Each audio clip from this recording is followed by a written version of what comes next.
Praise the Lord. എല്ലാവരും സുഖമായിരിക്കുന്നു എന്ന് കരുതുന്നു. യേശുനാമത്തിൽ എല്ലാവർക്കും സർവ്വ നന്മകളും ഉണ്ടാകട്ടെ. ഇന്നത്തെ നമ്മുടെ വചനം മത്തായിയുടെ സുവിശേഷം 18-ാം അധ്യായത്തിൻ്റെ 3-ാമത്തെ വാക്യം.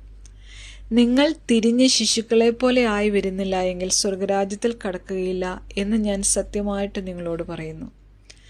സ്വർഗരാജ്യത്തിൽ ഏറ്റവും വലിയവൻ ആരെന്ന് ശിഷ്യന്മാരുടെ ചോദ്യത്തിനുള്ള മറുപടിയായിട്ടാണ് കർത്താവ് ഇങ്ങനെ പറയുന്നത്. ശിശുക്കളെ പോലെ ആയി വരുവാനും ശിശുക്കളെ പോലെ തന്നെത്താൻ താഴ്ത്തുവാനും ഇങ്ങനെയുള്ളവർ സ്വർഗരാജ്യത്തിൽ വലിയവനെന്നാണ് കർത്താവ് പറയുന്നത്.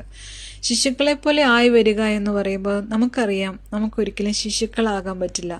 എന്നാൽ ശിശുക്കളുടെ ക്യാരക്ടർ ഉള്ളവരായി മാറാനാണ് കർത്താവ് നമ്മളോട് പറയുന്നത്. ശിശുക്കളുടെ ക്യാരക്ടർ എന്ന് പറയുമ്പോൾ അവർ മാതാപിതാക്കൾക്ക് വിധേയപ്പെട്ടിരിക്കുന്നു, മാതാപിതാക്കളെ അനുസരിക്കുകയും മാതാപിതാക്കളെ ആശ്രയിക്കുകയും. അവരുടെ ബലം എന്ന് പറയുന്നത് തന്നെ പേരൻസാണ്. അവരുടെ ഒരു കംഫർട്ട് സോൺ എന്ന് പറയുന്നത് പേരൻസാണ്. മാതാപിതാക്കളെ ആശ്രയിക്കുകയും മാതാപിതാക്കളെ വിധേയപ്പെട്ടിരിക്കുകയും അവരെ അനുസരിക്കുകയും ചെയ്യുന്നു ശിശുക്കൾ അല്ലേ. അതുപോലെ തന്നെ പേരൻസ് ആണെങ്കിലും മറ്റാരേക്കാളും അവനവൻ്റെ മക്കൾക്ക് എന്താണ് ആവശ്യമെന്ന് ഏറ്റവും കൂടുതലായിട്ട് അറിയുന്നതും പേരൻസാണ്.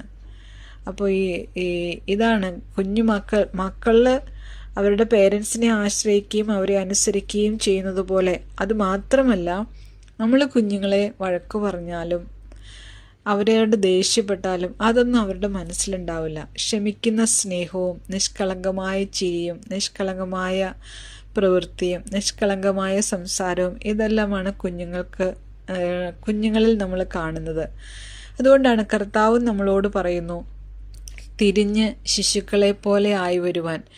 നമ്മൾ കർത്താവിൽ ആശ്രയിക്കുകയും കർത്താവിൻ്റെ കൽപ്പനകളെ അനുസരിക്കുകയും കർത്താവിനെ അനുസരിക്കുകയും കർത്താവിൽ ആശ്രയം വെക്കുകയും ചെയ്യുമ്പോൾ ദൈവം നമ്മൾക്ക് വെച്ചിട്ടുള്ള വാഗ്ദത്തങ്ങൾ നമ്മളിലേക്ക് വന്നു ചേരും. വചനം ഇങ്ങനെ പറയുന്നു, ദൈവത്തിൽ ആശ്രയിക്കുകയും ദൈവം തന്നെ ആശ്രയമായിരിക്കുകയും ചെയ്യുന്ന മനുഷ്യൻ ഭാഗ്യവാനെന്ന്.